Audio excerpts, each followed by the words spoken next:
You're in for another great episode of the podcast, but first, do me a favor and click that subscribe button below, and let's dive in.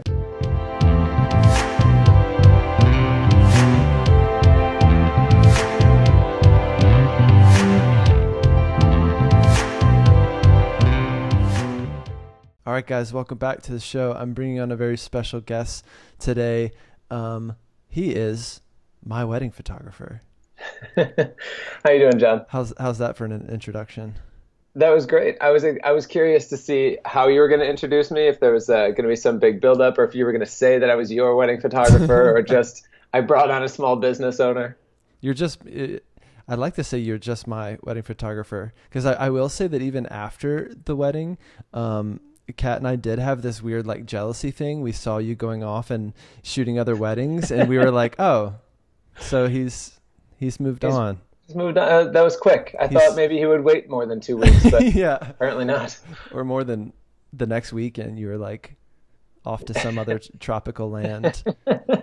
That's so funny, because I always think about that, because I developed this like intense connection with a couple for like a night or a weekend.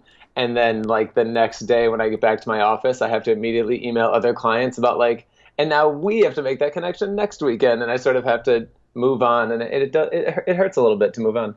Dude, I feel like and this is part of why I wanted to have you on, 100 reasons, one of 100 reasons why I wanted to have you on, is I feel like after our wedding and working with you, you do so much more than just take photos. And I don't think we knew that. I don't think we knew what we were getting. I'm curious what you mean when you say that. I could mean anything. That's a good therapist question. That's a good clarifying question. I don't know if you knew this, but I went to school for psychology, and I studied to be a therapist. It's not too late, man. I know. I honestly, it's my once weddings kind of ruin my body, I will go into the field that I went to school for. For me, that's always been rock and roll, playing in a rock band and touring around the world. Oh yeah. That's my second career. Oh, that's your backup plan. After therapy just ruins your body, you're like, I guess I'll go tour for 9 months. After therapy ruins my mind and my ability to feel emotions. No, I'm just kidding. The audience knows I'm kidding. What I mean is that like I don't know, you could develop this into like a tagline, but it's like therapy for your wedding. I feel like it's part of the role that you played. Not that my wedding needed therapy or anything, but I mean, we don't have to tell the audience about it, but every wedding has moments. Every wedding has moments. And what I realized was like, for Kat and I, this is something we had never done before. And there's a million firsts. It's extremely stressful. There's a lot of pressure on this event. And you were like guiding us and like, just guiding us at every step of the way, and you knew what we were about to be feeling. So it'd be like the moment before the rehearsal dinner, and you just like pull us aside and be like, okay, you're gonna want to feel like you need to talk to everyone. You're not gonna be able to. You're gonna say hello. You're gonna ask how they're doing. You're gonna move on. So you feel okay. You're gonna spend time with your friends when you need to. You're gonna step back and be with each other when you need to. We were like, okay, whatever you say, Sean. It really is, and it's funny actually, because before this conversation, I was just making notes of sort of things that quickly came to mind. And one of them was that it is, having always been interested in psychology and studying it, it really is something that I apply constantly during weddings, because I kind of have to, it's like, I don't know, a lightning round of therapy. It's like I get 1 day with people to figure out their defense mechanisms, understand them, break them down, and learn how to work within them. Because in the end, if they don't look happy, they're not going to like the photos. Yeah. And so my job is to prevent the things that are going to make them stressed, stop the things that are stressing them. Like, I really have to super quickly analyze those things. And it's really taught me how to kind of pick out people's defense mechanisms. And I don't know, it's sort of like not speaking in French or something and then moving to France, and you quickly learn the words that are very important. Yes. And it's sort of that same thing where you get like this short little time to understand someone's language and understand what they're trying to say to you with, their body language and things like that. Totally. So it's a very good analogy. You were, yeah, I mean, there's a lot of adapting that you have to do in the course of a wedding weekend. I don't know. There's so many moving parts, and coming into it, a lot of people are really, really stressed, and you could be one of those. You could become one of those stressed out people, but you don't. I want to step back for a second, and someday I'll get good at giving proper introductions to my guests. But let me let you give us a little background on like even just how you got into photography. What was your first wedding shoot like? Like, do you have any flops you could tell us about? Yeah, so I started. I feel like every time I tell this story, this number becomes like exponentially larger. Sure. But I started like 15 years ago. My now wife, then just friend, her boss was getting married. She just worked at like a retail store, and her boss was like, "Listen, I don't have any money, but you guys seem artsy. If I pay for the film, will you just shoot my wedding?" And I was like, "Sure." Perfect. Which is really, you'll start to notice a trend of naively thinking I can just do it. It's been a recurring theme in my life. So I was like, yeah, sure, let's do it. And so it went great. There was like a beautiful couple. It was outdoors. There was like goats. It was beautiful weather. Everything was perfect. And so the photos turned out pretty well, and she was really happy with them. And I thought, I should do this. I could make a living out of this. And so then I booked another one like 6 months later, and it went horrible. Nice. Because now it was indoors, and I was like, oh, I suddenly don't know how to shoot indoors. That's an entirely different experience. Whoops. And it was like I didn't understand the cameras. I was way out of my league, and it just by the end I just gave them all the negatives like 3 months later, and I was like, I'm done. I'm sorry, I can't. I was the wrong person for this job. So after Did they pay you for that one? I mean, they did, but I lost quite a bit of money because I shot so much film. And it was all film. Yeah, it was all film. My first couple were all film because, I mean, A, it was 15 years ago, and B, when you don't know anything about photography, film is much easier because you can just put it on auto and someone else will develop it, and they give you a print. Like, you don't have to do much. You just have to press the shutter. So after the first two, I thought, okay, well, maybe I'll give it a rest for a while. And then I sort of just went into other avenues of life and went to college, and I ended up working at a newspaper as a photographer. And that was a super, super big learning experience for me, and kind of falling in love with the process of capturing real moments and trying to sort of figure out what makes a moment interesting photogenically. And it was just this incredible learning experience of figuring out how to connect with people and how to build trust with people. And by the time I left there, I felt like, okay, well, now I can do this. And so I started kind of dipping my toes back in, and it was now suddenly a little easier. And I had been in really intense situations where, you know, when photojournalism, you have to just be able to shoot in the moment and know that you're getting it. And that sort of intense learning experience was very beneficial for me. And so eventually I started doing more and more weddings, and it kind of just became like this much easier transition. So I started a long time ago, quit for a while, and then came back to it with much more knowledge. I have like fears for you, even when you're shooting our wedding. First of all, that you would drop one or like all three of your cameras into the ocean. But you have them like holstered in all these really elaborate ways. And I just trust. I'm like, well, he seems like he's got it. He doesn't seem afraid. You know, it's, again, the recurring theme of just naively assuming it will all work out. That'd be great. Yeah. Yeah. And meanwhile, those holsters have failed me before, and I've dropped cameras during shoots. And I was like on a mountain in Mexico at like this incredibly beautiful wedding. And I put my camera in my holster, and it wasn't all the way in, and it fell, shattered into a million pieces. And that was like my main camera. I was like, okay, well, here we go. I guess I got to work with what I have now. But it's, I don't know, my whole approach to everything I do is, well, something might go wrong, but if you constantly worry about what might go wrong, you're never going to succeed. So I just keep pushing through. And it's funny, actually, when I worked at that newspaper, there was kind of a tradition that anytime someone would leave, they would stand up on this specific desk and they would give like a speech, and they would, and so often people would come in and say like, I was really nervous when I first started here and I felt like everyone was better than me. And then you all helped me out. And my speech was, well, when I started here, I really thought I was better than most of you. And then you quickly taught me that I wasn't. And I quickly learned that my naive confidence in myself was not warranted. So, yeah, it's been a lot of just trusting that I'm good enough and that things will happen if I just keep going forward. And it's worked so far.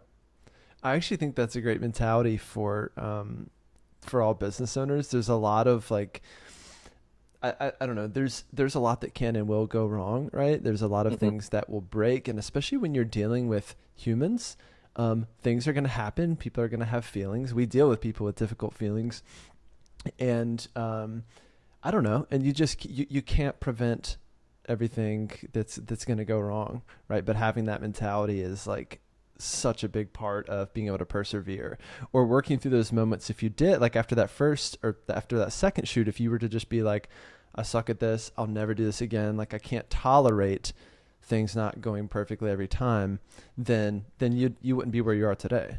Mm-hmm. Yeah, absolutely. It's and I don't even it was never really even a conscious choice. I think it was just it's kind of been my whole way. That's my whole walk through life. Like I never studied for tests in school. I would just go to class, listen, and then take a test. I'm like, okay, I got a B. That's fine. You're the like, worst, dude. I I sat know. beside you in high school. Kenny Haran out there, dude. Such a pain in my ass.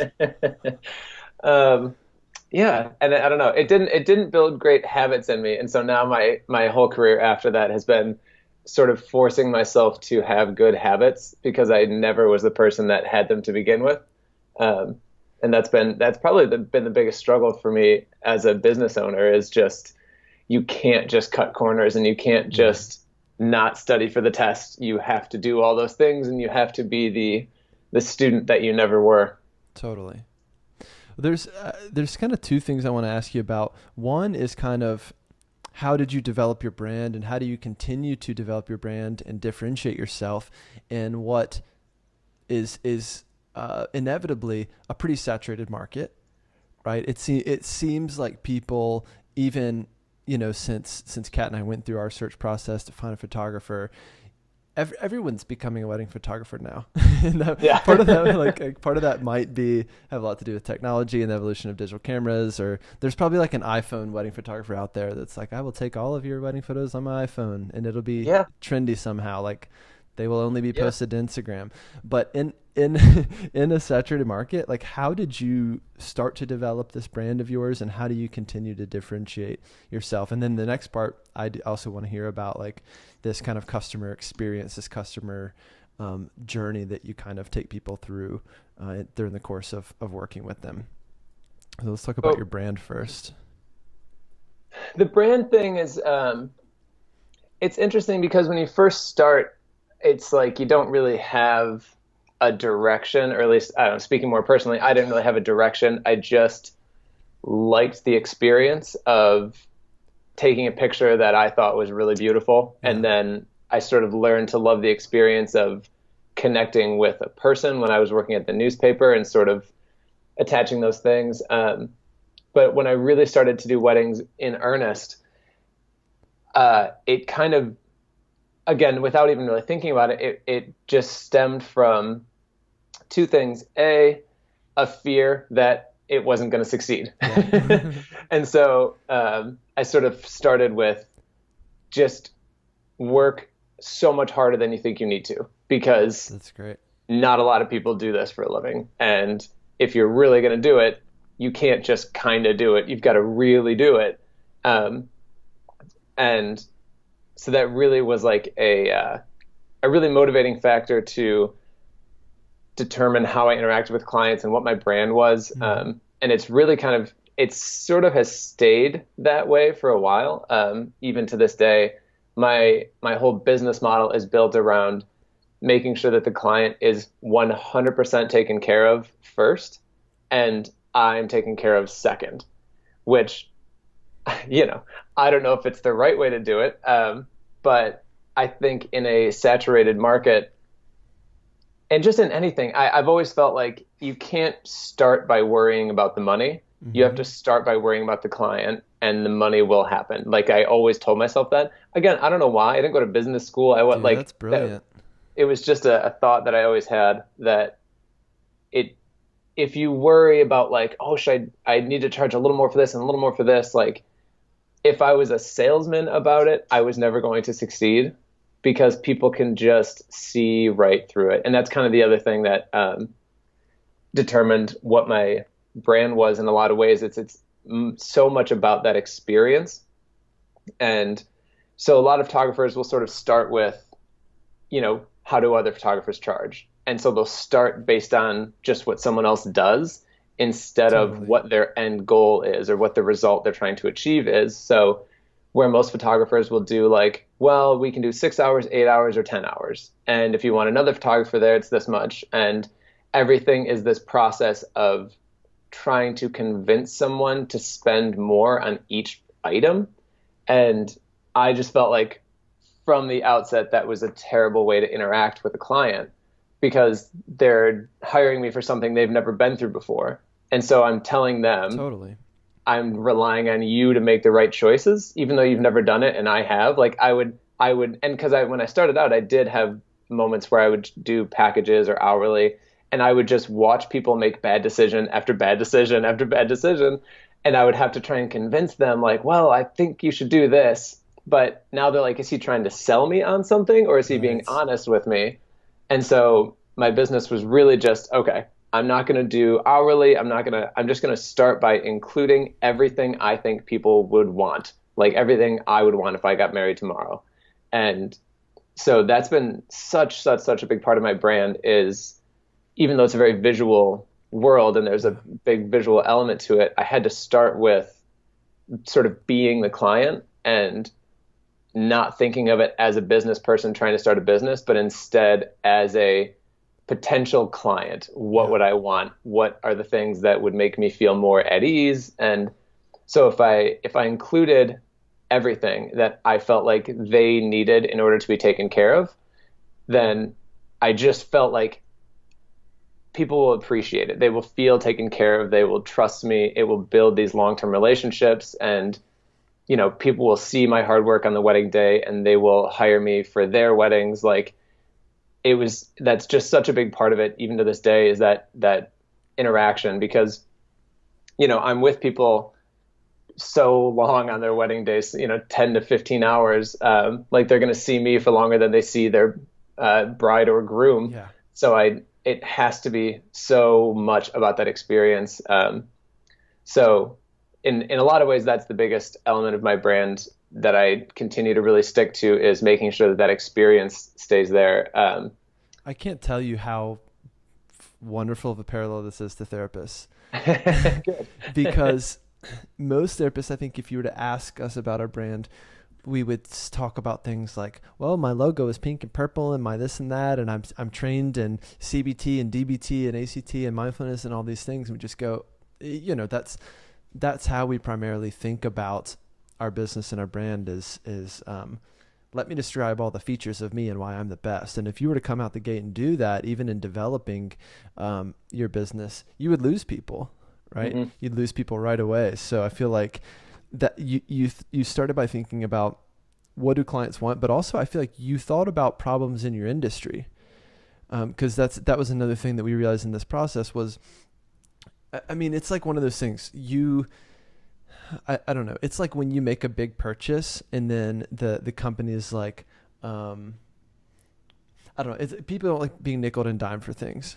Mm-hmm. Right. So the perfect example was actually separate from you. So we had a separate videographer, and on the wedding night, they had like reached their hourly limit in the middle of the Yeah, I remember reception, this. and they come Yeah. up and they're like, excuse me, we're at the 7.5 hours, and we're actually about 4 minutes over, and it's like, what the hell is your problem? We don't want to be hearing about that. Like, just do it, or don't bother me, or just leave. It was just like the worst kind of moment of like, we've paid you this money. It's a significant, you're a significant part of the day. It's a significant investment, and you're nickeling and diming people over half an hour when you're already there. You're already Yeah. there. And that's one thing I loved about you. It was like you were there and you were fully there. It wasn't like, oh, you're gonna go sit in your hotel and only show up for those 6 hours and start your stopwatch, which is how I think a lot of people Hmm. would do it.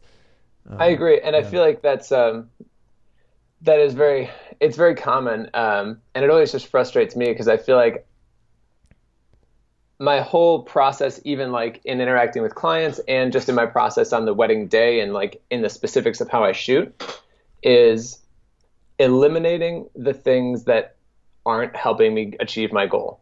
So, like hourly limits, they stand in my way of achieving my goal. Yeah. And even in like the technical aspects of how I shoot, I I make everything super super simple. Like one camera, one lens. My settings are all pretty much automatic, so I don't have to think about those, and I can just focus on the moment in front of me. I really try and streamline everything so that all of the potentially distracting nonsense doesn't get in the way. Um, and it's funny, actually, as you were saying that, I realized that I think at the heart of what I'm ever trying to do and the heart of my branding and kind of my like guiding light, as I say it to clients sometimes, my guiding light is authenticity. And so I feel like as soon as they feel like I'm selling to them, it's no longer authentic. Our interaction is not authentic. Um, and even in how I shoot and sort of the other element of my brand is the visual aspect of just how the photos look, how the website looks. And even then I want the way that it feels in the photos and in the website and every part of the interaction is that I want it to just feel authentic because I think people really respond to that. And at least I really respond to that. And as soon as I can tell that someone is being false, it's like I'm instantly out of it. Totally. So I think even visually, like there's a recurring style right now that it's kind of like you can either be bright and airy or Right. dark and moody. Right. Those are kind of like the two worlds of photography right now. And people will say like, "Oh, you're more like the bright and airy kind of guy," and I'm like, "Well, kind of, but not because I think it should be bright and airy, just because that's the trend.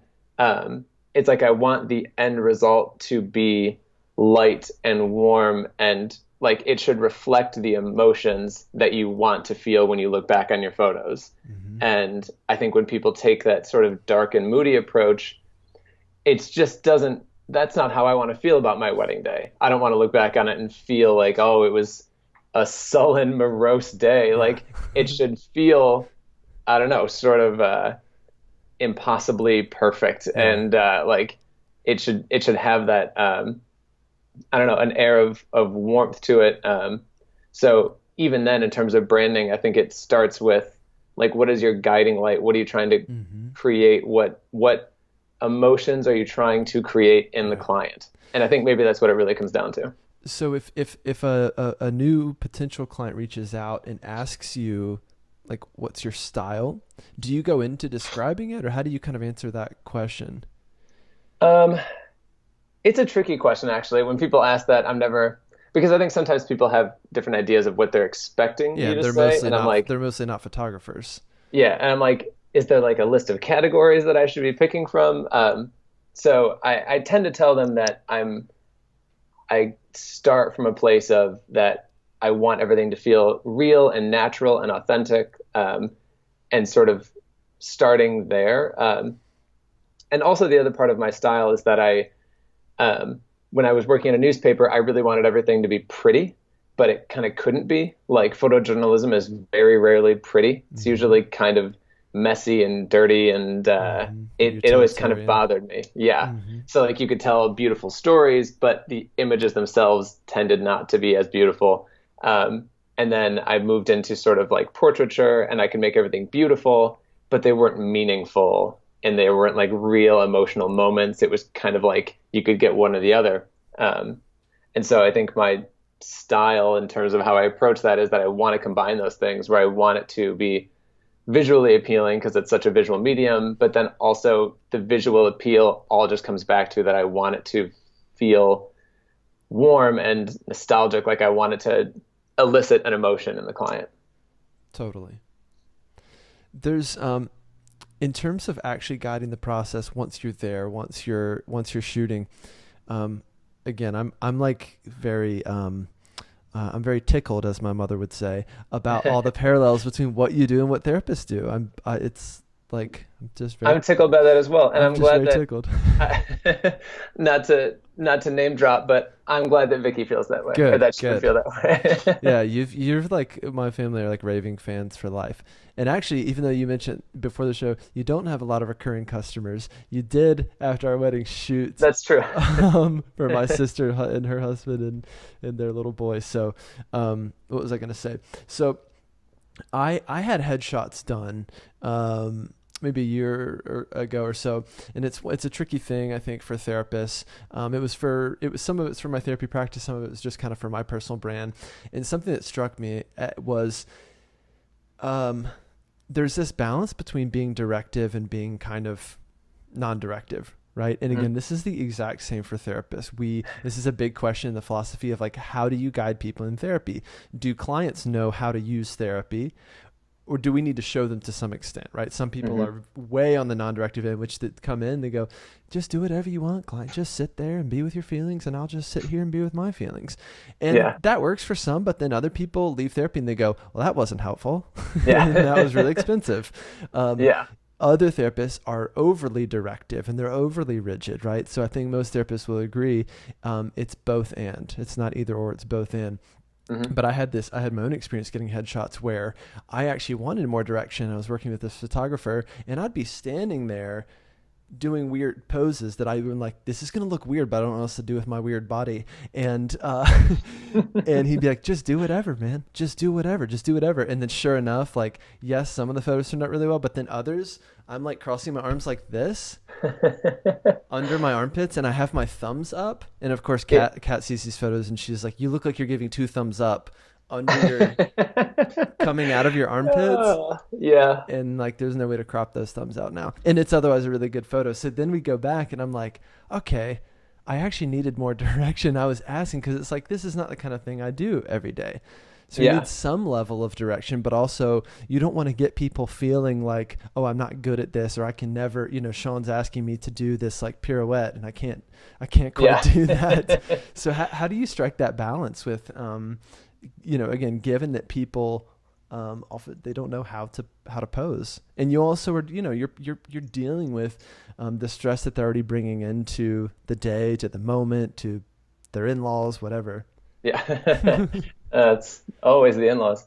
I think the key is that in that example where a photographer doesn't know how to pose you, that's because they're uncomfortable with it too. They're uncomfortable with posing themselves, and so they're uncomfortable with posing you. It is their own discomfort and emotional struggle with it that creates a difficulty in them being able to tell you what to do because they haven't battled that themselves. Like they haven't figured that out and conquered that themselves. And I feel like that's probably true with a lot of therapists as well. It absolutely is. As someone who studied therapy and has been to therapy, I think you as the sort of person in the position of power trying to guide someone through something, if you're not entirely comfortable with it, you either have to work and work and work to become comfortable with it so that you can guide them without your own neuroses guiding it. Totally. Or you have to be upfront about your own discomfort. Right. So sometimes if I'm posing people and I know that maybe this is going to push them a little outside their comfort zone, and I also don't know if it's going to work, I'll tell them, all right, I've never tried this before. This might fail. Let's see what this does. And now I've set up a situation where the expectation is not, oh no, this is a crazy thing. Like if I didn't say that and I was like, okay, I need you to like touch the back of your head in a sexy way. And they're like, like they would shut down because they feel like they're going to fail. And I'm there to take their picture and they feel like they need to succeed. So if I start by creating a different expectation for how it's going to go, and I say, I don't know if this is going to work, but I want to try it. Now we're experimenting together. We're winning or failing together. And so I think it all has to come down to your own level of comfort with it. Because I just have to imagine as a therapist, if you have a really hard time when someone brings up like grandparents and your own emotions about that are going to get tied into it, you you either have to tell them that or you've got to work out what those things are for yourself No doubt. before you start guiding people through it, because your comfort level has to be there first, and then the rest of it will be easy. If you're never comfortable with it, they will never be comfortable with it. Dude, you need to get your therapy degree. Just do it, or just get like a fake one and open up shop. Yeah. I mean, honestly, I feel like in my life, I tend to be that person for a lot of my friends and family anyway. So the day will come when weddings are just too physically demanding, and I'll just become a therapist like I've always wanted to. Or you could blend the two roles, which I honestly think you already do, just without. Yeah, the I was like, I license. think that's what I do. Yeah, because there's funny. shit that goes wrong at most wedding days, and you're right in there. It's like you can't. You're so in there that you can't just step out. Like if there's a stressful moment or like someone's upset, somene's crying, you can't just be like, I'm just gonna fade out and not capture this moment. Like you're already in there, and so you definitely don't shy away from that part. God, the parallels are so funny because it really is this like, a new client walks in, you have no idea what you're about to walk into. You're like, they could give me some intense stuff that I don't know how to deal with right now, or this could be the easiest client ever. I don't know. And so you have to just kind of walk in, like, you just have to let it all hit you and see where it takes you, and just know that you can conquer it, and sort of have that naive confidence that no matter what comes up, you can kind of help guide them through it. Well, the other wild card that we don't have to deal with in therapy, for the most part, is that your clients are a lot of times just shit-faced drunk. In many situations. So you've got not only feelings, the pressure mounting that they just planned for a year and a half for this big, expensive event, and then you throw alcohol into the mix. Which... Oh, Lord. At least on the wedding day, I can know how to handle it. When they get really drunk the day before and they're hungover on the wedding day, I'm like, you've given me a broken product to work with in the beginning here. Yeah. This is unfair. Yeah. But yeah, the drinking thing is funny. Do a lot of sunglasses looks that day. Honestly. So I'm not going to name any names, but I just had a client that was very hungover and was throwing up all morning, the morning of their wedding. And so in all the pictures, he kind of looks like just pallid and like not really prepared to be photographed. And I'm like, we'll see how these go. Hopefully I can we'll make this look good. Yeah. But it is funny because that is another part of the guiding people through the emotional process, is that they know at the end they can just drink and the stress of the day will go away. But then I know they're not going to be happy about that either. And so I'm always carrying around water bottles. Like I'm always getting fresh water bottles from the bar. Yeah. And like my job is really to keep the bride and groom as hydrated as possible, because they get a little self-destructive at some point in the day. And so I have to be like, drink more water, maybe take an aspirin. Like I really have to help them along and not be so self-destructive. I love it. So many moving parts, man. What we got a couple of minutes left here, but what did we miss? Is there anything else, like, things that you wish you knew, things that if there was something you could tell every small business owner, what would you tell them? I listened to the podcast, and I know this is something you guys have talked about in the past, but it really is amazing to talk about pricing. Mm-hmm. And I think any small business owner, even as naively confident as I was, I still, anytime someone would be like, oh, you should raise your rates, I'm like, nah. Yeah. Like the fear of that is so real. And my dad always told me, he used to run a gift shop up north in Michigan. And he used to say, if I had a shirt that wouldn't sell, I would lower the price and lower the price and lower the price, and it would never sell. He's like, so one day I just doubled the price and they all sold out immediately. And he would tell me that every day of my life. And I never really listened to him. And then the second you raise your rates and you realize that your business gets better because of it, and your client interactions get better because of it, and clients respect your work more because of it, like, it's really, really shocking. and even now I struggle with it. Like I continue to Sure. think, oh, I should raise my rates again. And I'm like, nope, don't do that. Like that voice is never really gone. But I think just understanding you have to value what you do. And I mean, and maybe every podcast about small business ever, that could be maybe the first episode, because it's so classically a problem that every small business owner has. But um, the thing that I learned is that it's not just raise your rates for your sake, it's raise your rates for their sake as well. Like they feel more well taken care of. The cost is also the value. And so if they spend more on it and the photos are equally great, they love the photos more. Like it is raising your rates as a way of kind of taking care of your clients. And I imagine that has to go with therapy as well, because if I'm paying someone $10 an hour to tell them my problems, I don't care about the results. Absolutely. But if I'm really investing in it, it's now an investment of my time, energy, and money. And now I care about the results. I'm emotionally invested as well as financially invested. And it's just it's such a constant lesson that I learn every few months. So that, I'm not breaking any new ground there, but it's just so real. And I think it's just the number one thing that every small business owner has to continue to contend with. Well, dude, I'm tickled. This is the second time I've been tickled on this episode, because, and my audience is probably tickled or at least giggling. Both are appropriate, because you're making me so happy right now. This is something I talk about a lot. It's a big industry problem in the way we undervalue ourselves. And when we undervalue ourselves, guess what? People undervalue mental health. They undervalue the value of therapy. It's a big problem, and we keep ourselves restricted. We keep ourselves limited. We don't raise our rates because we look to our left and to our right and see that our neighbors' rates are still only $100 a session or whatever, and we think, well, I can't raise anything above that. And we have to break through those barriers, because we also have to take care of ourselves.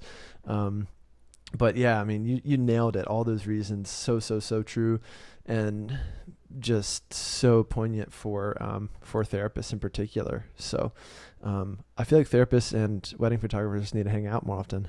Yeah, it turns out, or wedding photographers need to go to school for therapy first and then become photographers, and maybe they'll be that much better at it, which is a real problem for photographers. Most photographers are introverted, uncomfortable people, and so they create introverted, uncomfortable work. So I think for maybe that's the other thing for every small business owner, is your emotions will get in the way. If you don't deal with them first, they are the thing that will tank your business. 100%. Dude, you crushed it. This is just so great. You have no idea. Good. I was super nervous coming into here. I was like, well, I'm going to freeze up and go on some weird long tangent, which I probably did once or twice there, but I appreciate that. About. First podcast interview in the bag for you. You're going to be doing them every weekend now. Let me know. I'm happy to, with naive confidence comes wanting to just talk about yourself all the time. Like, maybe that's just narcissism, though.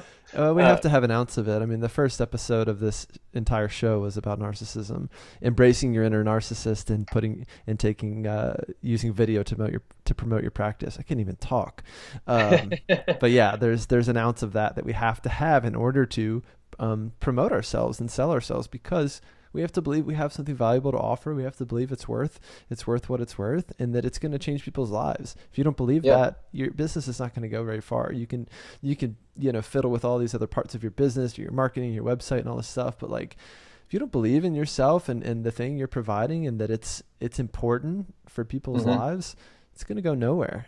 It all starts with that, your belief in your product. And for us, our product is us. Our product is ourselves, and that's also what makes it hard for business owners to separate from their product and to look at it objectively and go, what am I selling here? What's the customer experience like? Can I step back a little bit and think more objectively about it, because it's so close to home. Well, man, this has just been so much fun, and I'm gonna have you on again. I'm just going to have to absolutely. I do feel like I had a bunch of other notes, but I'm like, none of it seems entirely relevant now after that. But But yeah, let me know, man. I'm absolutely happy to come back. Awesome. Well, Sean, how can people get in touch with you? What's the best way for people to find you? And we'll put any links in the show notes as well, of course.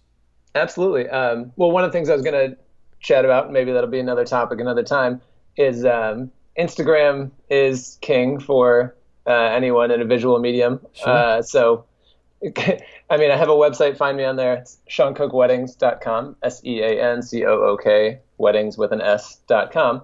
But really, it's all about Instagram at Sean Cook Weddings. That's where I'm constantly updating things, and that's where sort of I exist. It's a big The platform website for is you. more like a book, and the Instagram is more like where I live. So it's much more Totally. fresh and current. Yeah. Yeah, it'd be fun to talk about Instagram next time because there's a lot that you've done with that. So, well, there you have it, folks. So SeanCookWeddings.com. We'll put the link in the show notes, and then also we'll put a link to his Instagram. Sean, thanks again, man. This is a lot of fun, and I'll see you soon. Awesome, man. Thanks. All right, I hope you enjoyed today's episode. Do me a favor, click that subscribe button below, and stay tuned for the next video coming up.